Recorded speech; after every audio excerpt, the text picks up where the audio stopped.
Hello and welcome to BBC News. Donald Trump has doubled down on his plan for the United States to take control of Gaza. Also, in the last few minutes, the AFP news agency is reporting that Hamas has responded by urging Arab countries to resist the pressure from the US president and hold an urgent Arab summit. Well, Mr. Trump posted details of his thinking on social media, saying the territory will be handed over to America by Israel once the fighting there had ended. There'd be no US troops on the ground. He also said the US would work with teams from around the world to rebuild Gaza in what he promised would be, in his words, one of the greatest and most spectacular developments of its kind. Well, let's talk now to our North America correspondent, Nomia Iqbal, and our Gaza correspondent, Rushdie Abu Alouf. And Nomia, to you first of all, despite all the condemnation we've had since Donald Trump made those first remarks, he's given more details today. What has he been saying? He has given more details, but paradoxically, it's really vague as well. So as you said there, he has said that Gaza will be turned over to the US by Israel at the end of the war. He said that Israel would, presumably Israel will expel all Palestinians, and then the US would become the occupying power. And all this would be done without US troops on the ground. And then Gaza would be rebuilt, not using American money. Palestinians would be resettled elsewhere.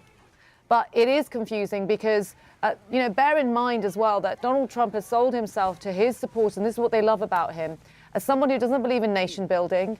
He doesn't believe in getting involved in conflicts overseas. So why would he want to get involved in such a complicated conflict, one of the hardest conflicts that has, sort of been really difficult for Americans to solve for decades? And so it looks like he's trying to have his cake and eat it, coming up with lots of different ways of, saying that, well, this is what our plan is. The other question is, what are you going to do about Hamas? How will you dislodge Hamas from Gaza? Because if Arab nations are going to get involved in the rebuilding of Gaza, which is presumably what Mr. Trump wants, they want an answer to that question. And Mr. Trump hasn't really answered that. And we know that the Israeli Prime Minister, Benjamin Netanyahu, has said that he wants the war to end only when Hamas is completely destroyed. But defense experts say that that probably is not likely. It's impossible. So how long can this war go on for? Because Mr. Trump also wants peace. He wants the war to end ASAP. So whilst, yes, he's given us more details, it's so full of contradictions.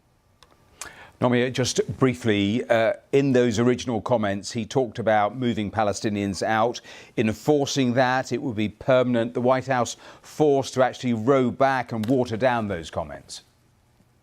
Yeah, they're now using the term temporary. It's a temporary relocation. And his Secretary of State, Marco Rubio, is also trying to walk back these comments. This often happens with Donald Trump. He proposes things and then the members of his own kind of team are trying to sort of explain what he actually meant. And Mr. Rubio said, this wasn't meant as a hostile takeover. This is actually a generous offer. We are showing willingness to rebuild and relocate. But I think for a lot of people, certainly Arab nations who are worried about this, for Gazans, I think the damage has already been done in some ways, and there's still a load of confusion around exactly what Mr. Trump's proposal is. But one thing I should add, Matthew, is that the big question about what happens to Gaza post-war has not really been answered. Even Mr. Netanyahu has dodged that question. So in some respects, Mr. Trump is trying to offer some sort of solution as to what happens to Gaza in the future.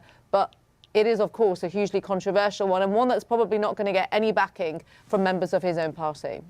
Nomia, thanks very much. Let's bring in Rushdie. And a twin thought, Rushdie. Tell me more about what people in Gaza have been saying to you, reacting to what Donald Trump has said, and that call for an urgent Arab summit. Tell me more about that and whether that's likely to happen.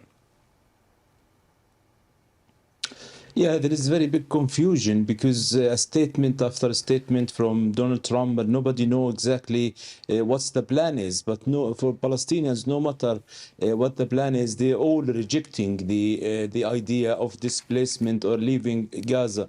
In the official level, the Palestinian Authority issuing a statement, Hamas is issuing a statement saying that we reject that and we call the Arabs to hold urgent summit. But on the ground, in practical level, people are continue to return back to the north.